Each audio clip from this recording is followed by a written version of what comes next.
Hola, mi nombre es Andrea Portillo Jaramillo y les voy a presentar un video donde irá apareciendo unas imágenes que explica claramente la estructura cerebral. El sistema nervioso está constituido por el tejido nervioso del organismo y los elementos de soporte asociados. La función del sistema nervioso consiste en recibir los estímulos que le llegan tanto del medio externo como interno del organismo, organizar esta información y hacer que se reproduzca la respuesta adecuada. Desde un punto de vista anatómico, el sistema nervioso se divide en dos. El primero vendría siendo el sistema nervioso central, el cual está formado por el cerebro y la médula espinal. El segundo sería el sistema nervioso periférico, el cual comprende los nervios, ganglios y receptores especializados. El sistema nervioso central, también denominado sistema nervioso de la vida, está constituido por los siguientes órganos: la médula espinal, que está alojada en el conducto raquídeo; el encéfalo, que se encuentra alojado en la cavidad craneana; el cerebelo y el cerebro. Ahora bien, nos detendremos a explicar con mayor precisión lo que constituye el cerebro, su organización y las funciones que cumplen cada una de ellas.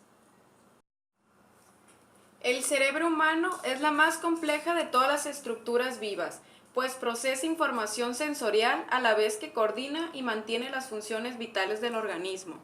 El cerebro es el órgano que nos hace pensar, sentir, desear y actuar.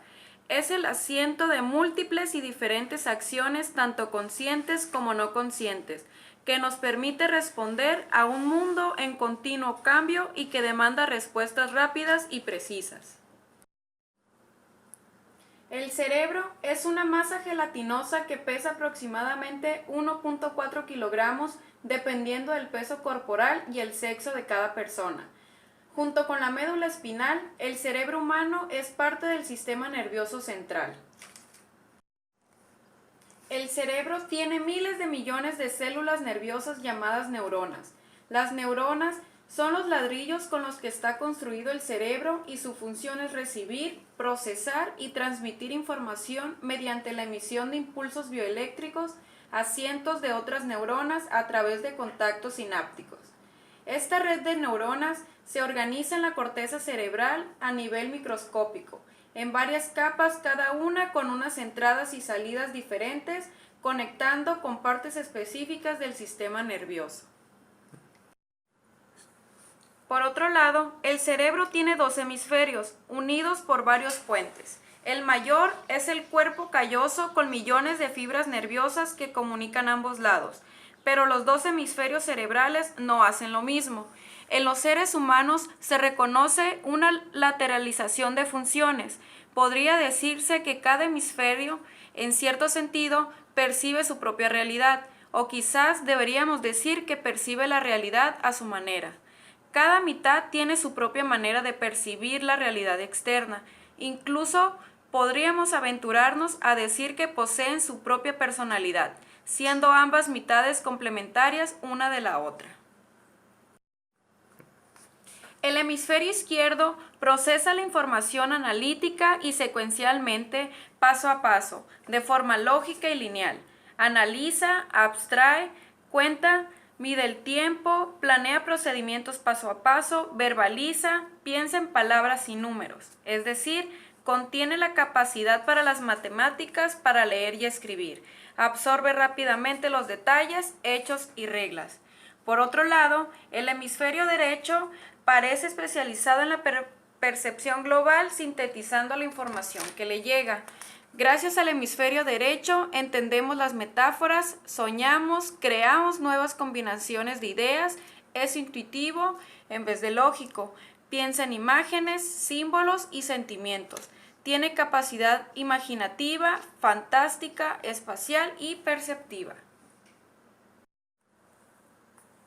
Cada hemisferio cerebral tiene unos territorios definidos como lóbulos cerebrales delimitados por grandes surcos. Estos lóbulos son el frontal, parietal, temporal y occipital. Comenzaremos a describir cada uno de los lóbulos. El primero llamaremos lóbulo frontal. Ubicado detrás de la frente, se encarga de decidir la conducta motora apropiada en cada caso. Además, se relaciona con el control de los impulsos, el juicio, la producción del lenguaje, la memoria funcional, es decir, la de trabajo y corto plazo, funciones motoras, comportamiento sexual, socialización y espontaneidad. Los lóbulos frontales asisten en la planificación, coordinación, control y ejecución de las conductas. Además, tenemos el lóbulo parietal, localizado en la parte trasera superior del lóbulo frontal, alberga a la corteza sensitiva, procesa mensajes relacionados con el tacto, gusto y temperatura, y a la corteza motora, controlando los movimientos. Además, tiene un papel importante en el conocimiento de los números y sus relaciones y en la manipulación de los objetos. Contamos también con el lóbulo temporal, situado detrás de cada sien. Alberga la corteza auditiva y se encarga de la comprensión del lenguaje. Asimismo, interviene en la memoria y las emociones. Por último, tenemos el lóbulo occipital. Está en la parte posterior de la cabeza. Controla la corteza visual y por lo tanto está implicado en nuestra capacidad para ver e interpretar lo que vemos. Pero el cerebro, pese a dividirse el trabajo entre diversas regiones y hemisferios, funciona como una unidad, logrando en tiempo real una acción coordinada y precisa. Es por eso que pasaremos a describir cada una de las estructuras cerebrales que la componen. Una de las áreas del cerebro es la corteza cerebral, que es la envoltura de tejido nervioso que rodea la superficie del encéfalo, constituido por giros o circunvoluciones. El córtex está mayoritariamente formado por sustancia gris, que es una red de cuerpos neuronales que se encargan de hacer toda la sinapsis para procesar, imaginar, razonar, percibir y juzgar. Ahora describiremos los ganglios basales. Este tejido nervioso gris está interconectado con la corteza cerebral, el tálamo y el tallo cerebral. Entre ellas se encuentra el globus pallidus, el núcleo caudado, el núcleo subtalámico, el putamen y la sustancia negra. Su función principal es controlar ciertos aspectos del movimiento y del aprendizaje. Describiremos ahora las funciones generales que tienen los ganglios basales. Ayudan a la regulación del movimiento voluntario, a aprendizaje de habilidades motoras, ayuda a preparar el cuerpo previo a un movimiento particular de las extremidades, mediante el control de los movimientos de la cintura y posición de las partes proximales de las extremidades. Ayuda en la postura, modula el inicio y final del movimiento.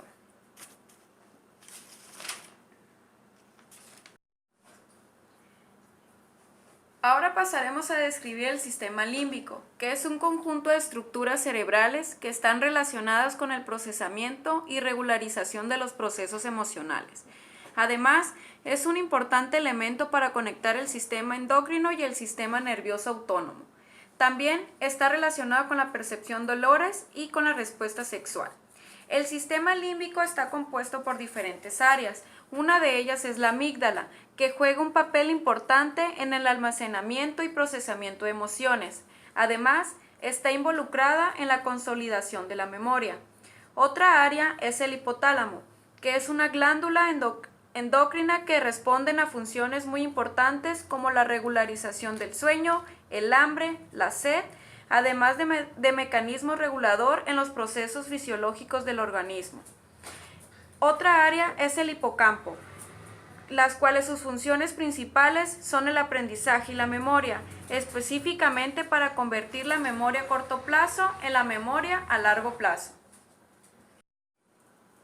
Otra área del cerebro es el tálamo, el cual es una estructura que sirve de estación de procesamiento de información sensitiva, motora e interviene en el nivel de atención y alerta.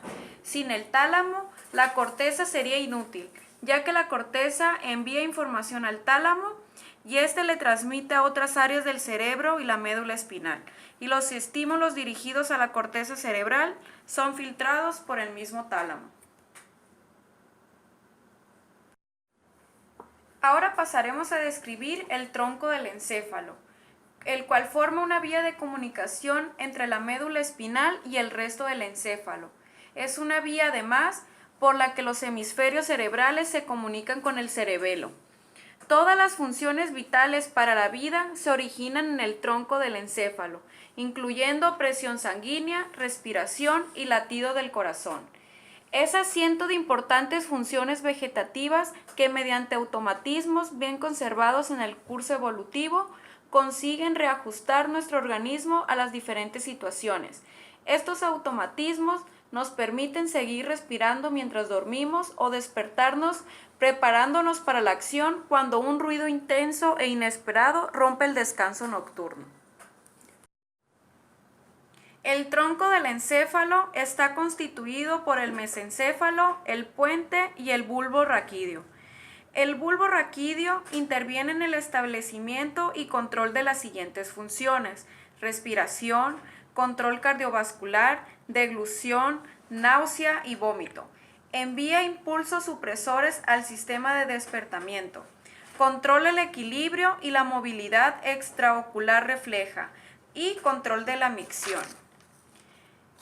El puente o protuberancia, situado por encima del bulbo, debajo del mesencéfalo y por delante del cerebelo. Se menciona que existe un centro de casquete de la protuberancia cuya función es suprimir la actividad del sistema de despertamiento. El mesencéfalo también es llamado cerebro medio.